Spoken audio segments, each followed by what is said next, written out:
Sonic Generations was released half my lifetime ago. I was 14 years old with a freshly minted brick of a gaming laptop and a shitty Logitech controller to use with it. Put my heart and soul into that thing. I'd pull up the era trailers, watching them on loop to soak in as much as I could, while I sulked around impatiently for its November release. I've still got Sky Sanctuary, City Escape, and Crisis City rattling around my eardrums because of these trailers. As most know all too well, Sonic's reputation had fluctuated wildly in those days. He'd been up and down and all around, yet here he was celebrating everything, despite it all. From the vaunted classic titles of old to one of the biggest failures the industry had ever seen, we would be looking back at this history with reverence. For as much vitriol had been thrown at Sonic Team for their tumultuous journey shepherding the Hedgehog through it all, it is hard to deny that they soldiered through their reputation, making game after game after game, following their hearts no matter what anyone had to say. It was a bumpy road, but one with untold amounts of blood, sweat, and tears. Through that lens, Sonic Generations felt like an event more than it did a game. It was a chance for fans, new and old, to cease their bickering, come together, and just appreciate this storied franchise. The worst thing we had to say was that we wished it was more, and everyone was excited to see what a new, original Sonic game with Generations quality would look like.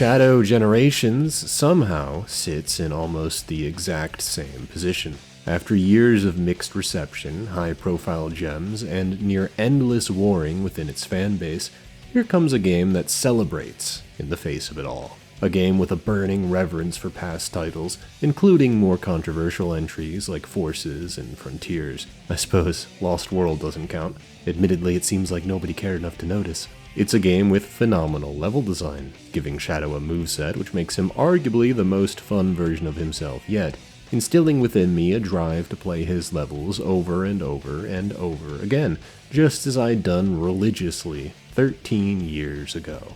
Soon, I have no doubt that I will know these levels like the back of my hand, the same way I breathe the levels in Sonic Generations. I have so many nitpicks, so many things I wish were different. But at the end of the day, it's such a fun time that I just don't care. My biggest problem is that I wish it was more.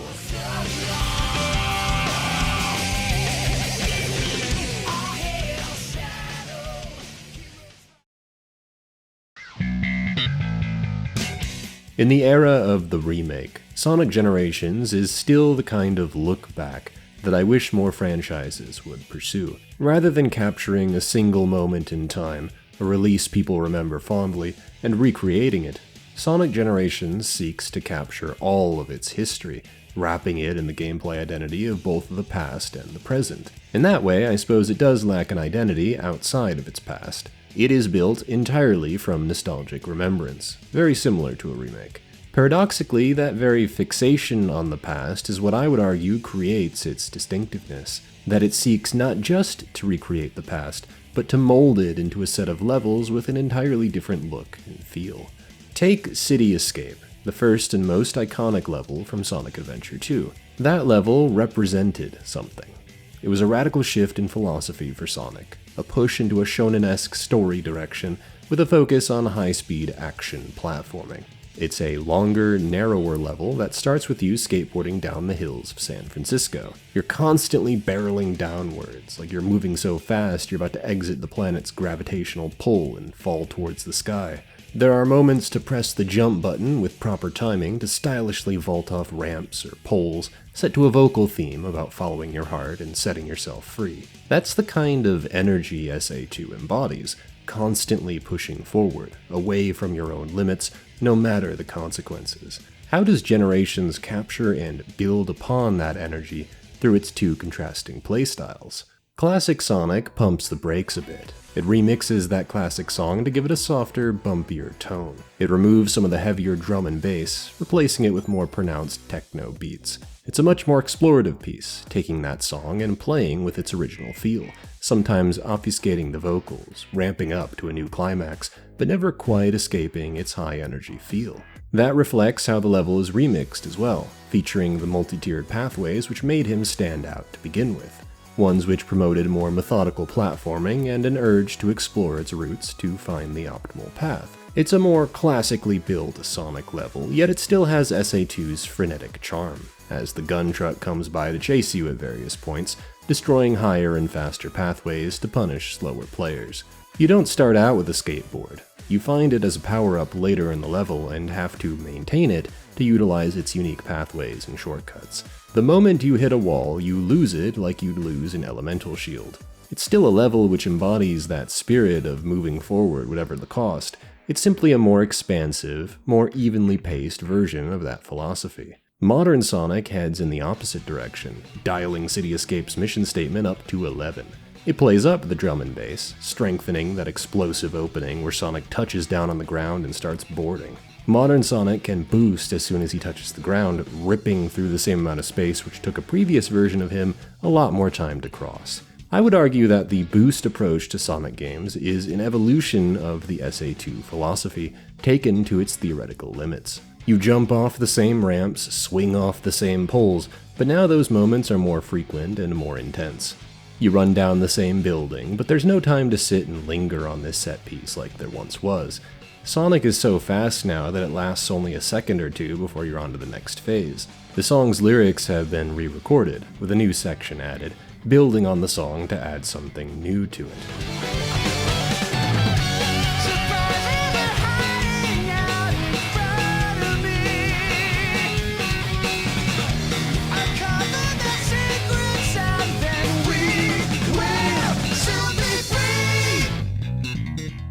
The gun truck still chases you at the end, but now it has rockets propelling it forward to match your pace, and buzzsaws to try to end you right then and there. Like the gun truck, this version of the stage has a blisteringly fast, deadly aura. Two different takes on what Sonic can be, both fun in their own ways. When Generations first released, I had a very clear preference between the two. The fast, rhythmic pace of modern Sonic's levels was very addicting, so I played them almost exclusively. It's not that I didn't enjoy the classic levels, I just didn't yet fully appreciate what made them fun. I took a deep dive and many replays of those classic titles, spurred on by Mania's complete triumph over the playstyle, before I could properly appreciate Generations' spin on that philosophy. Nowadays, I have an equal appreciation for both styles of play. Classic Sonic is more about the joy of platforming, while modern Sonic has a faster-paced action feel. To be clear, that does not mean these two styles are rigidly stuck to these goals. Modern Sonic's Seaside Hill, much like the game it's derived from, is a sprawling level with so many different paths to take. You spend less time barreling forward, and more time winding in between pathways. Halfway through, you get to decide between a lower, platforming-focused pathway and one with a go-kart inspired by the bobsled of the original.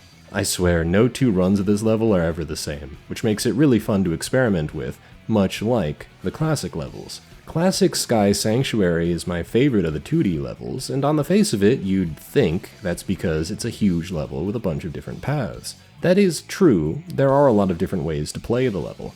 However, whenever I play it, I do whatever I can to stay on the top path, because it's the one you end up on if you use the incredibly broken spin dash to badnik bounce off enemies. I loved doing this in the classic games, but that was more to chain height. Here it's a lot more about maintaining the crazy momentum afforded to you through the spin dash. I mean, just watch me rocket through Sky Sanctuary and tell me this isn't fun. It's a level with a lot of exploring to do, but the way I see it, it's a big hallway with a ton of fun jumps to make. And that's cool in its own way, embodying the flow state you end up in when you've mastered the classic titles and can blast your way through them. Each level has their own flavor and spin on these approaches. Modern Crisis City is a lot more of a straight line, focusing more on which small detours you want to take while you barrel through the level. Classic Speed Highway is a huge level with so many paths that I often get lost in the parking garages, wondering where I even am. There's so much that Generations offers that almost every level feels like its own beast, which makes sense, since they're all derived from different games. With a few notable exceptions, I think they're a blast to speed through, but it always felt like something was missing from this package. Pray tell, there was once a rumor of there being a playable adventure Sonic, who would have assumedly had something of a middle ground between the two. Something a little more free-flowing, with smoother 3D control, who would have represented an era of Sonic I would consider distinct from the classic and boost identities. We never got that style, and that was likely for the best. It probably would have been too redundant, and the juggling act between the two Sonics is already tight enough. All we really had to do was wait 13 years for an even better stand-in to arrive. You might look at Shadow Generations and think to yourself, just another boost game. I think you would be wrong. At least in part. The way that I play Shadow Generations stages is separate in feel from the way I play modern Sonic. Those boost games are about extremely quick reaction timing, chaining together stomps and quick steps to fly through levels. I've often likened their pacing to rhythm games, and I get a similar sense of satisfaction from them. However, it had clear limitations, like his horrendous 3D control, making it hard to design levels for him where you'd even want to platform. Shadow's levels are more open.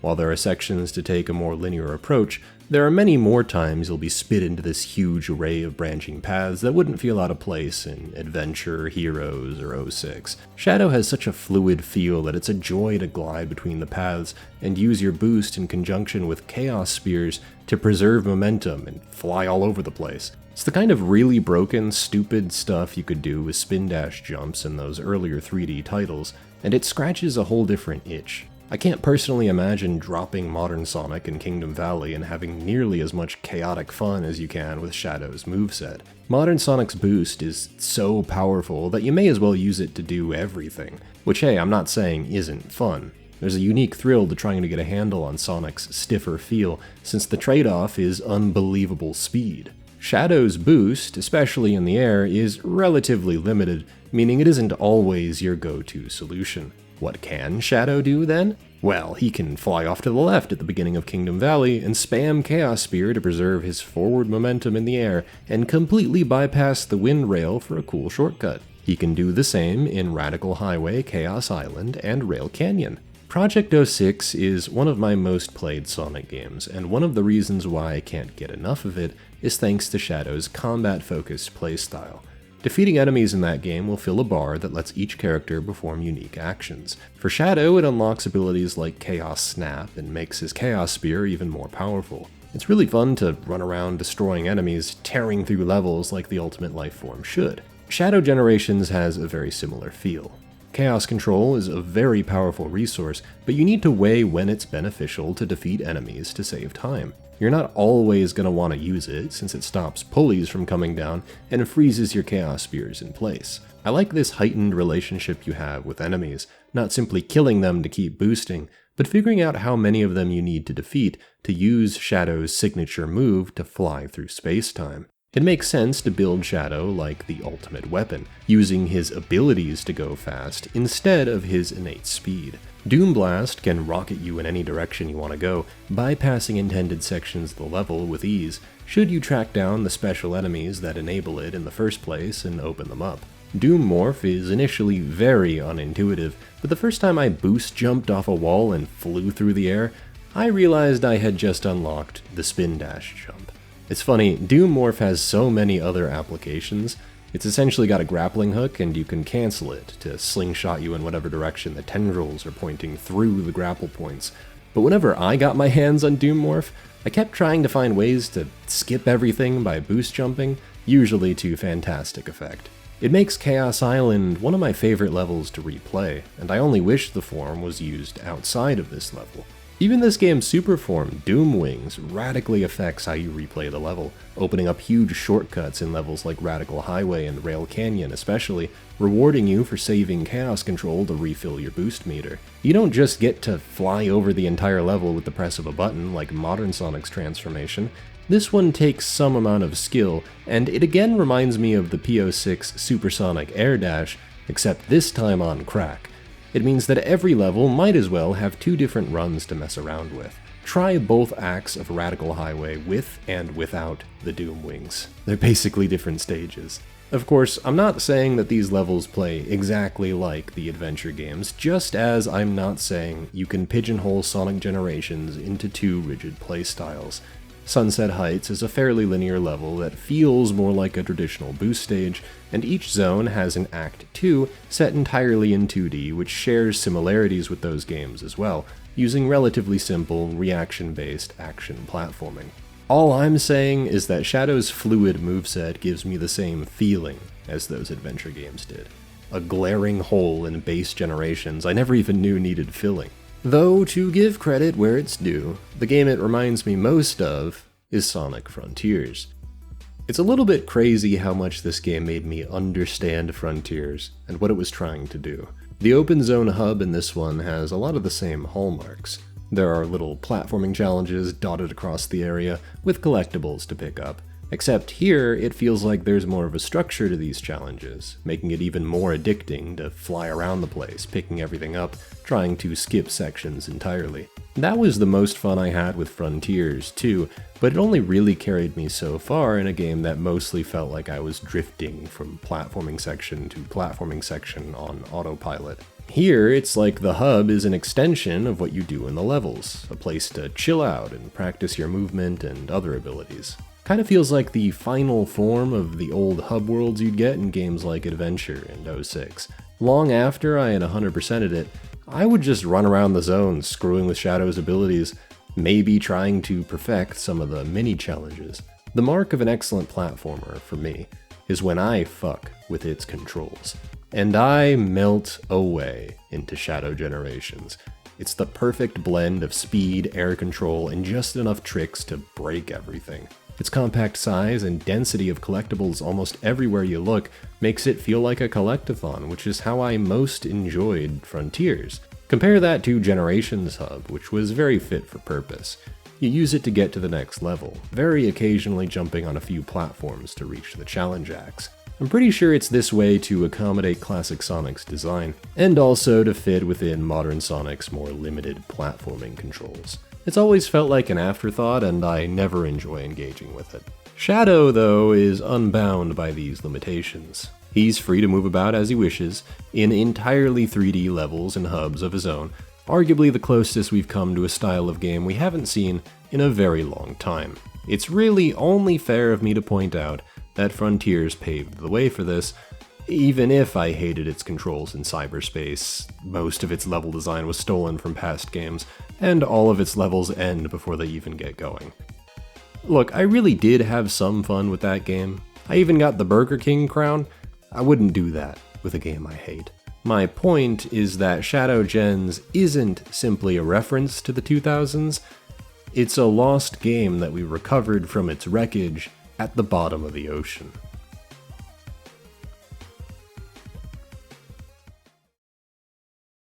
I think it's pretty well established that Sonic Generations is a fun game. I'm gonna go ahead and add Shadow Generations to that pile as well.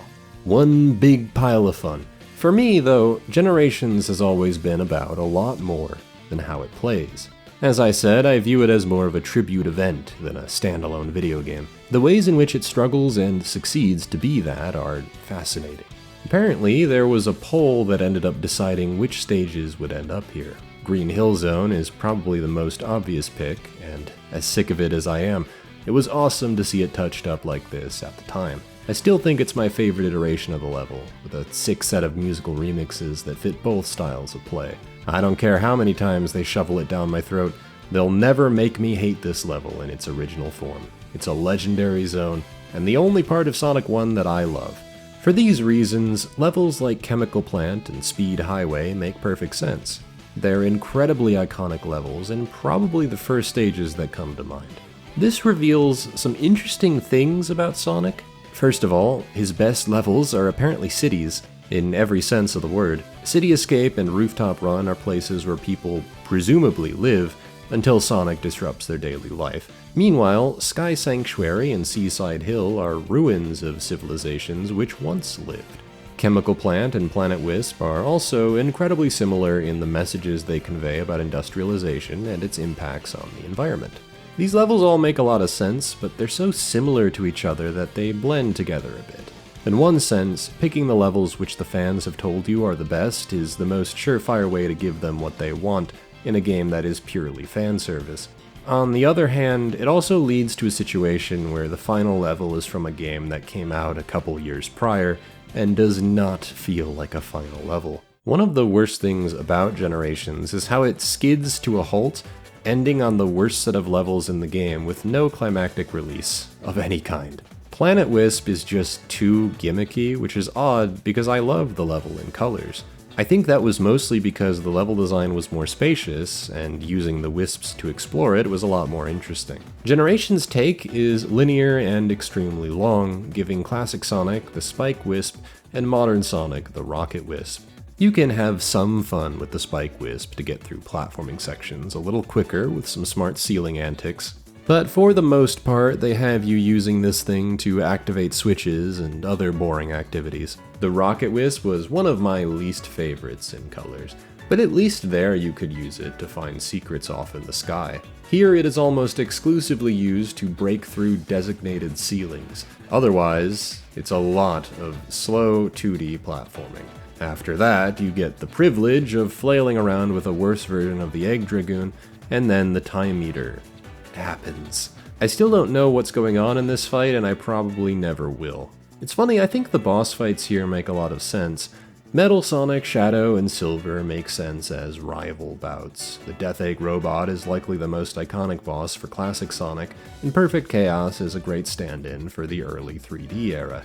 Egg Dragoon is my favorite fight in Unleashed, but it's my favorite fight playing as the Werehog plummeting to the center of the planet, the perfect lead-in to what is probably my favorite Sonic finale of all time.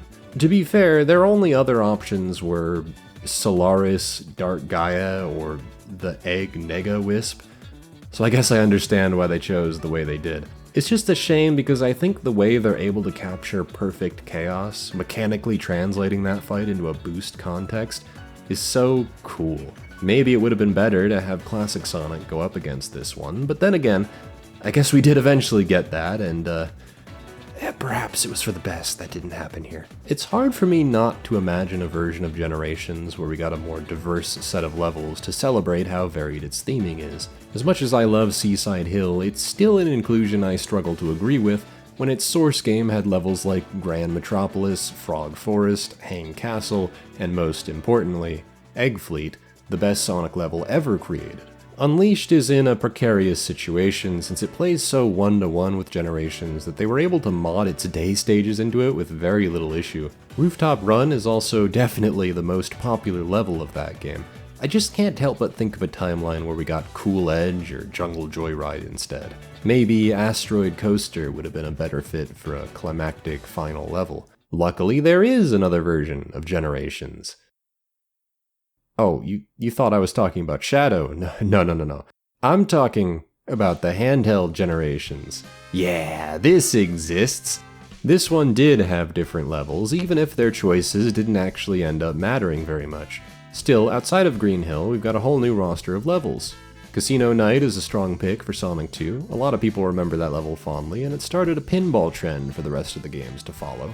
Mushroom Hill is a bit of a strange pick, but I suppose the first level of Sonic & Knuckles would appeal to some. Actually, my first Sonic game was Sonic & Knuckles on PC, so I guess it appeals to me more than Sky Sanctuary, a level I could never even reach until I was much older. You get weird picks like this with Emerald Coast and Radical Highway, which I guess are good second choices to their console counterparts. But then you get Water Palace from Sonic Rush thrown in there for some reason, before going back to Sonic Colors with Tropical Resort, using wisps from the DS version. It makes you wonder why they stuck with the games they did at all, when they clearly wanted to highlight Sonic's handheld history at the tail end here. The rival fights even remind me a bit of the Sonic Rivals gameplay. Whatever the case, this has always been a fascinating alternate reality to me. Another version of Sonic Generations with some different level choices. I'm not really in love with how it plays. Classic Sonic feels horrible, with physics that don't really make a lot of sense, and without a broken spin dash to mess around with. It's a serviceable platforming experience, but the fun rests squarely on modern Sonic for me, which is oddly built a little more like that classic 2D design. You can use your boost to rocket over portions of the level and maintain the top pathways. I actually had a decent amount of fun in stages like Emerald Coast, and I straight up think Modern Tropical Resort is more fun than the original stage in Colors. Its bosses falter a little compared to the spectacle of its console counterpart, but I must admit, Egg Emperor straight into a Time Eater fight that actually makes sense is a much better finale than the console version.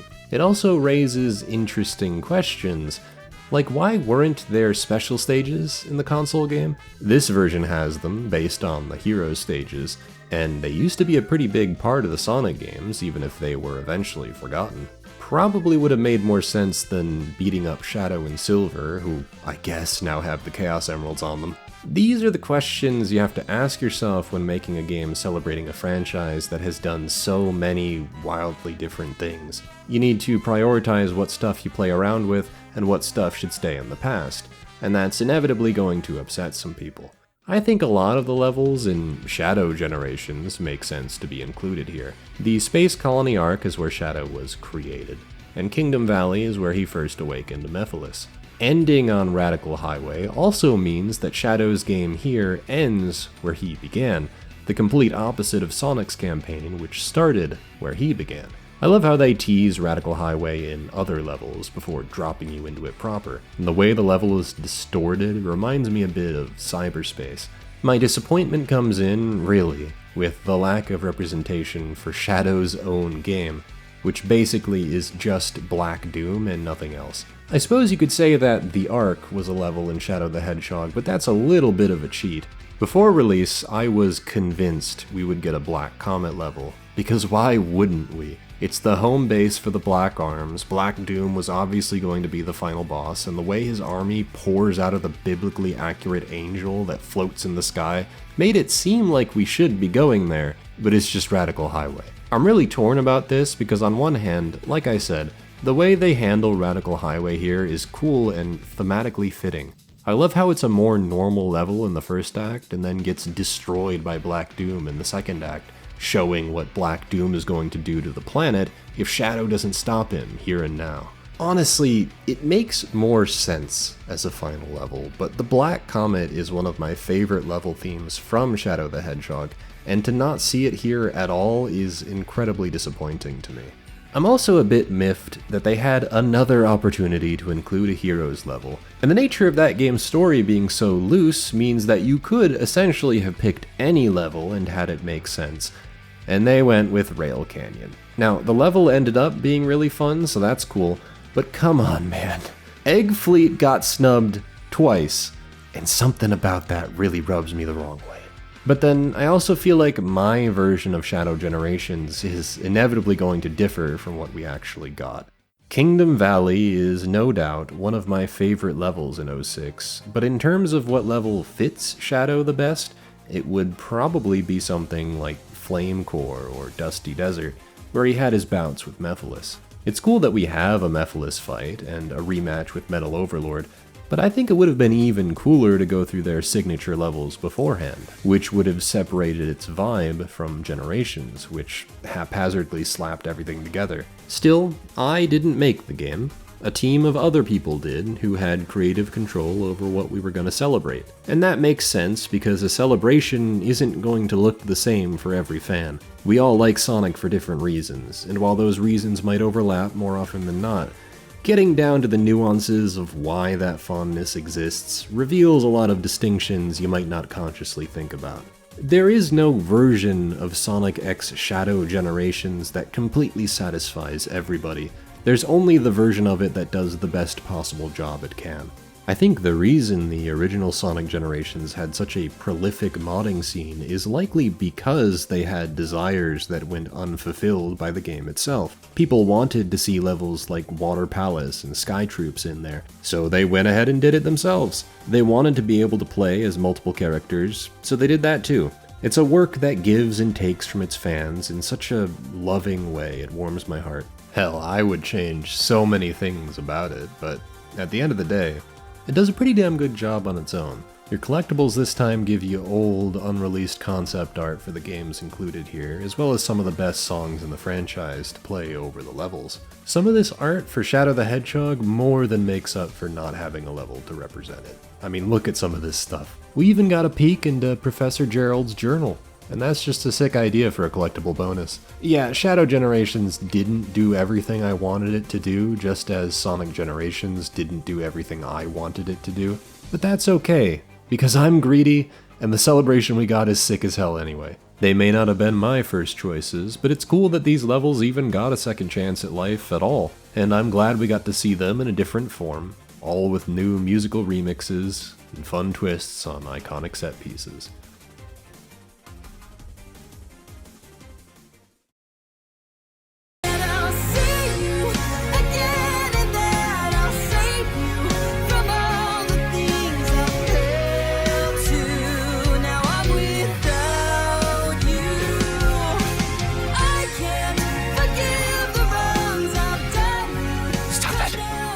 That life was taken from me long ago.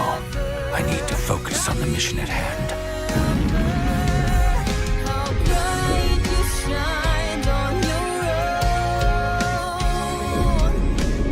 A threat lurks aboard the Ark, and I must eliminate it. I think it's been quite a while since a piece of Sonic storytelling has genuinely moved me in any substantial direction. Sonic X Shadow Generations: Dark Beginnings is a fantastic series of animated shorts detailing the moments before the game's story begins, while also flashing back to Shadow's past, showing us key moments with Maria that we haven't seen before. It is an efficient and excellent microcosm of what Shadow's all about. We get another glimpse into his past, showing that Maria was his emotional anchor in an otherwise cold and dark upbringing. Along the way, he also reconnects with Team Dark, giving us a glimpse of this long-discarded dynamic as Shadow hijacks a gun rocket to fly up to the space colony and deal with whatever threat he's sensed there. It's a lovingly animated series of fights with a fittingly cheesy ending, where Shadow can't help but ruminate on the sister who was taken from him.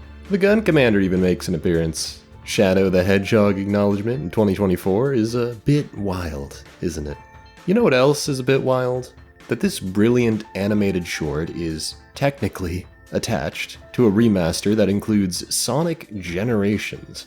For as much as Generations wants to celebrate everything, including the lowest moments, it still exists in a certain context. The presiding message Sega and Sonic Team took away from public reception was to gut everything considered controversial. By the time Sonic Colors released, high-concept stories were a thing of the past, and so were characters anyone gave a damn about. We were squarely in Saturday morning cartoon territory, full of jokes and a bunch of caricatures masquerading as characters we once knew. Unfortunately, that meant Sonic Generations had to follow suit. Frankly, I'm surprised 06 stuff made it in at all. Obviously, they couldn't outright ignore Sonic's friends in a celebration, but they did about everything they could to throw them on the back burner. Nobody except Sonic could be playable, not after the disaster that was 06, and since we've sucked all the character out of them too, they basically just stand around and say nothing of value. Only Sonic, Tails, and Tails have any impact on the driving force of the plot, which is largely just to collect the Chaos Emeralds and defeat the Time Eater. Every time I play Generations, I get the distinct sense that its story desperately does not want to exist. That's a bit of a problem when you want to celebrate a franchise which, for all its stumbles, wanted to tell meaningful stories of all shapes and sizes. I don't even necessarily mind a story which doesn't set out to do very much. Sonic's first outing was him against Dr. Eggman, protecting South Island as its eco-warrior. If Sonic Generations wanted to, it could have been another story about defeating the Time Eater, protecting the laws of nature, and preventing it from destroying time. None of his friends would have had to be involved, and Sonic wouldn't have had to do much of anything, since ruminating on the past isn't in his nature anyway. Bringing the whole gang together only to have them contribute nothing makes their inclusion feel obligatory, like they're being held at gunpoint to attend Sonic's birthday party. They help out in a few of the challenge acts with some cute mechanics, but other than those and a few odd jokes, they fade into the background. Instead, we get a lot of standing around, making limp references to past adventures with almost no meaningful commentary, while also reminding the audience that the Time Eater is bad and we need to save our friends, who will do nothing to help, and collect the Chaos Emeralds. It's hard to celebrate when there's this looming vibe that nobody actually wants to be here. This is where Shadow Generations has the advantage. Taking place concurrently with Generations, it can't pull most of those characters anyway. It has to be selective about who it includes. That does mean shoving Orbot and Cubot in there, since they were not in base Generations, but it also means Shadow can spend some time with Rouge, Omega, and more importantly, Maria and Professor Gerald. See, Black Doom makes his intentions pretty clear. He wants to mold Shadow into the ultimate weapon. He gives him Doom powers for that very purpose, to hopefully force him to give in to his anger and fulfill the aims of another Black Arms invasion. Chiefly, this is a story about Shadow being dragged back through his past and fighting it. Really, the idea of traveling through your past fits Shadow much more than it does Sonic, since Shadow has always been defined by his past. Whether he's trapped by it or choosing to walk away from it, everything he does is in conversation with his history. It gives this extra oomph to revisiting these past stages, because they feel like more purposeful inclusions. Opening on a shot of him staring at the pod where he was created, long abandoned and destroyed, is a great way to set the tone. While this is ostensibly a celebration of the past, Shadow obviously doesn't see it that way. Sonic is trudging through his past to get back to his birthday party and stop the Time Eater from ruining the fun. As such, he blasts through levels he may or may not recognize, because he isn't the type to reminisce on adventures long gone. Shadow, meanwhile, vowed that he would leave the past behind, so he runs through these areas with a conviction he didn't previously have. Everything he's seeing here is, assumedly, a result of Black Doom feeding on the Time Eater's energy. I don't know how else to explain how he's so consistently able to reproduce the beloved Radical Highway from Sonic Adventure 2 on the Sega Dreamcast. In much the same way that a person never truly forgets their past, I kinda love how Black Doom pops up again like a weed. He's been stockpiling power aboard the Ark, using a forgotten Black Arms creature, stewing over his defeat and plotting to get his revenge. This time, he won't try to persuade him, he'll turn Shadow into a weapon, awakening his Black Arms DNA. That way, if he happens to be defeated by Shadow, he'll use him as a vessel to be reborn once again. I love how much this pushes Shadow into a corner. He really has been thrust into a situation he wants nothing to do with, forced to confront Maria and Professor Gerald again. It's kinda sad to see him discount them as anomalies created from a distortion in time, while in the same breath wondering if he can change their fate. We see in 06 that Shadow is a character who's resolved to do what he thinks is right, regardless of what the world will think of him. But what is he to do in a situation like this, where long-dead characters have resurfaced? Characters who mean a lot to him, but he can no longer bear facing again. Now that he has an opportunity to change their fate, would it be the right thing to do? Would that be what he wants? Would that be what Maria wants? Does that even matter? In a way, Black Doom is foisting onto Shadow yet another Faustian proposal. Become his weapon, feed into his anger, and potentially use it to save those that were lost to him, by trapping them in this pocket dimension. Or, he could defeat Black Doom, crush this aberration in time, and lose them again. Forever, this time. It is the ultimate test of Shadow's beliefs, a sort of epilogue to his larger arc, as well as an introduction to what his character is all about. It's cool to see Shadow do something again, reasserting his stance that he is the one who defines his destiny, using Maria's light to cast out the Black Arms within himself, and send Black Doom straight to It's also a callback to many similar moments he's had in the past. Maybe that's a necessary evil to sell him as a character. Shadow hasn't actually done anything of note since Sonic 06. You can see this in Shadow Generations. His two levels after 06 are Sonic Forces and Sonic Frontiers. In one of those, he did next to nothing besides accidentally kickstart Infinite, and the other he hasn't even been to yet. There's not enough game to represent him for the amount of levels they wanted to make, which means that his relevance as a character outside of those already familiar with him must be pretty low. One of the messages they're building on here, the one from Shadow the Hedgehog, is a repeat of a thematic conflict that most people, including myself, didn't even realize the full extent of because of an English localization which bastardized its original intent. I think I'll give them a little bit of a pass for wanting to try to recontextualize that for a new era by retreading a bit of its steps. It's hard to deny that all the details here match up to something special. Every boss you fight here is a thematic parallel to Shadow. The Biolizard is the prototype ultimate life form, representing all of the negative emotions Professor Gerald wanted Shadow to embody at the end of his days. Metal Overlord is Metal Sonic's final form, searching desperately for his own identity amidst his yearning to become Sonic. Mephiles is Shadow's own Shadow, a being erased from time, angry at humanity for how they treated him. All of these fights are really fun. Adopting the puzzle approach to boss design I think works best in these games. Finding out I could use Chaos Control to stop the Biolizard's arm and get more damage in, or throw this debris at Metal Overlord for a quicker kill, was very satisfying. Beyond their mechanical satisfaction though, I love fighting them because of what they mean for Shadow's journey and his attitude towards them. He's so far past these conflicts that facing them now is a formality to him. He takes pity on the Biolizard, wishing to put this sad creature out of its misery as soon as possible.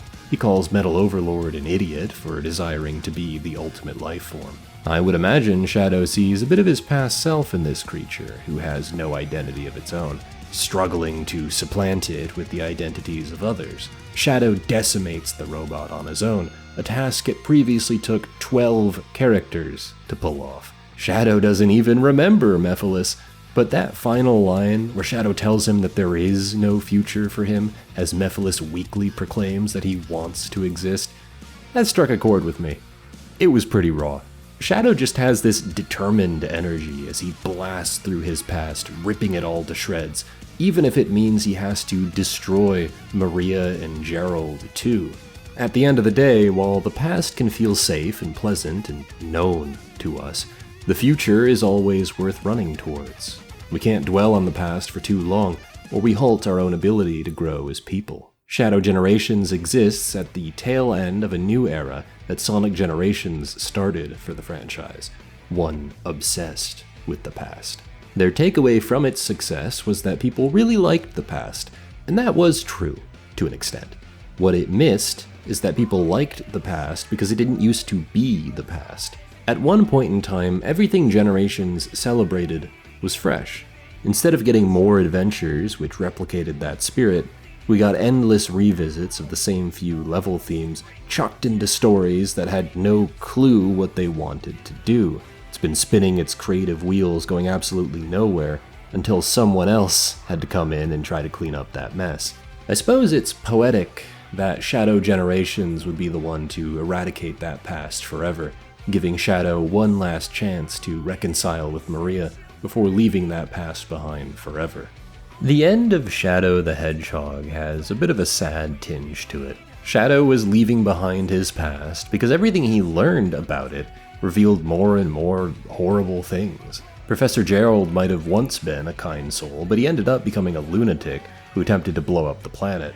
He also made a deal with the devil that would come back to haunt everyone in more ways than one. In SA2, Shadow was programmed to latch onto Gerald's will and completely defy Maria's wish to give everyone a chance to be happy. Leaving his past behind in that game was powerful, but it was also a very definitive shutdown of everything related to his past. Shadow Generations gives Shadow a chance to see the good in all of those horrible memories. He doesn't have to look back on everything that happened here with regret and disdain. He can be happy in who he is now, while still remembering Maria fondly in his heart and carrying on her wishes in his own way. It was really cool to beat the hell out of Black Doom to the tune of the All Hail Shadow remix from the Sonic Symphony. I had a really good time reviving the Shadow I once fell in love with, and it was great to get a scene with him where he smiles. You do not know how long I've waited to see that. That line before he smiles, too, that he understands what Maria means when she says she wants everyone to be happy, and then he shows her one final time that he is happy. She has made him happy, even if she's lost to him now, and even if their days together do bring a lot of pain. Somehow, some way, a Sonic story kinda got me. Yeah, I have nitpicks here and there. I don't think we got to spend as much time on these themes as I would have liked, given the smaller nature of this entry. I would have liked to see a bit more from Team Dark, seeing as they mostly float around and do nothing, sans a few fun lines. Perhaps they can do more in the future, if this game's stance that the past needs to be conquered is actually something that's gonna stick this time anyway. Like Shadow, I am beyond done living in the safety of the past. I want to see what new roads this franchise can race through. I want iconic levels like City Escape or Rooftop Run that we can make another generations of in 13 more years. The past is repetitive, safe, and boring. But damn, do we like those bygone days, don't we? The critical and commercial success of this very package is proof positive of that. Either way, I face the future of Sonic with the same hopes that I did 13 years ago. Something that expands on the gameplay of Shadow Generations, with entirely new levels to run through, and a story which forces these characters to brush up against new conflicts. Will that be too much to ask, like it was the last 13 years? Who knows? All we can really hope is that Shadow ended it for good this time. Welcome back, Shadow. I'm glad to see you've been resurrected.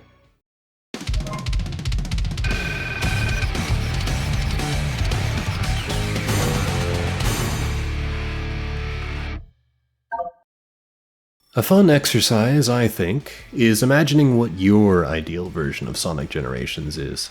If you were given full creative control, what kind of choices would you have made? What stages would you include? What gameplay style would you focus on? And would there be a more involved story? I say this is a fun exercise not necessarily because I think we could all do better than Sonic Team, since I think Sonic Generations is awesome. I find it such a fun exercise because it tells us what we like about Sonic. I have a video breaking down what I would have done if I was in charge of Sonic Generations, and you can watch it exclusively over on Nebula. It's not something that would make as much sense to put on YouTube, but Nebula is the perfect place for deeper dives like this. Here's a little snippet. For me, Sonic is a franchise that is constantly moving forward, no matter the consequences. It's gone to the pages of storybooks, interstellar amusement parks, and colorful island paradises. Every game is a new conflict, a new theme to wrestle with, because Sonic is not a character who dwells in the past. Above all else, if we're going to make a game about traveling through the past, it needs to be an adventure that focuses on a theme we haven't seen before, but also one that is able to comment on the never-ending nature of the franchise. To do this, I am only going to have two major characters for this story, Sonic and Dr. Eggman. We're bringing it all back to where it began, the eco-warrior versus the industrialist tyrant. You can watch this exclusively over on Nebula. You can find many exclusive videos of mine, in fact. I have another one on Astrobot's excellent callbacks to dormant IP, and a video about Hi-Fi Rush prophesying its studio's demise. I plan to make many more. That's because I'm proud to be part of Nebula, a streaming service delivering exciting new artistic works. Other creators, like Jacob Geller, are also part of the service, creating their own exclusive content. Like a video discussing the infamy of video game 6 Days in Fallujah and whether it deserves its reputation, or another from him about how Batman Arkham Knight still looks incredible despite its age. No matter where you look, Nebula has fun stuff to watch. Their originals have started to interest me a lot. I recently got around to watching Identities, directed by Jesse Earl of Jesse Gender, a fascinating sci-fi thriller interrogating our use of strict binaries and definitions, and how it impacts our ability to be truly one with ourselves in a corporate dystopia. I highly recommend sitting down and watching this 40-minute short film, and many others. I can vouch for their quality. Nebula isn't just a place for things we can't put on YouTube, it's becoming a place for us to transcend what we could do on any other platform. If you're looking to check out what the site has to offer, you can use my link below to check out my channel, as well as my video on my ideal version of Sonic Generations. Using my link, you'll get 40% off a yearly plan, which shakes out to $36 a year or $3 a month. You can also choose a monthly plan at $6 a month. All of this using my link below.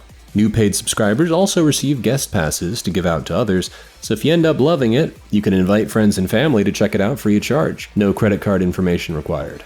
I think you'll all really enjoy what Nebula has to offer if you give it an honest chance. It's a bright beacon of creative hope in an increasingly dark and stormy independent creator landscape. So go check it out now at nebula.tv/KingK, and I'll see you there.